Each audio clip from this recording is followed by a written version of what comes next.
आप देख रहे हैं न्यूज का डिजिटल प्लेटफॉर्म। मैं हूं विपिन परमार। हरियाणा में हरियाणा सिख गुरुद्वारा मैनेजमेंट कमेटी के चुनावों की प्रक्रिया तेज हो गई है। इसी कड़ी में कल हरियाणा गुरुद्वारा सिख मैनेजमेंट कमेटी के प्रतिनिधियों की ओर से मुख्यमंत्री के साथ बातचीत की गई। इस एडहॉक कमेटी की ओर से कई तरह की शर्तें भी मुख्यमंत्री के सामने रखी गई, जिन्हें कि चुनाव में शामिल करने की मांग की गई थी। ऐसे में मुख्यमंत्री की ओर से इन तमाम मांगों पर गौर करने और उनको लागू करने के लिए इन शर्तों को लागू करने के लिए दिशा निर्देश भी जारी किए गए हैं।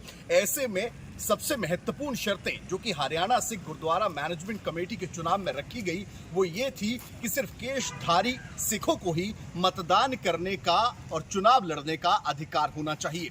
ऐसे में पंजाबी अध्यापक जो कि हरियाणा के अलग अलग स्कूलों और कॉलेजों में पढ़ाते हैं वही मतदाता सूची को तैयार करेंगे। ऐसे में किसी भी राज्य का अमृतधारी सिख जो है वो हरियाणा सिख गुरुद्वारा मैनेजमेंट कमेटी के चुनावों में चुनाव लड़ने का अधिकार पा सकेगा। इसी के साथ साथ शिरोमणि अकाली दल की ओर से भी स्पष्ट किया गया है कि हरियाणा में हरियाणा सरकार की ओर से कहीं ना कहीं अकाल तख्त को दरकिनार कर ये कमेटी का गठन किया गया है। ऐसे में शिरोमणि अकाली दल भी हरियाणा सिख गुरुद्वारा मैनेजमेंट कमेटी के इन चुनावों में अपने उम्मीदवार उतारेगी।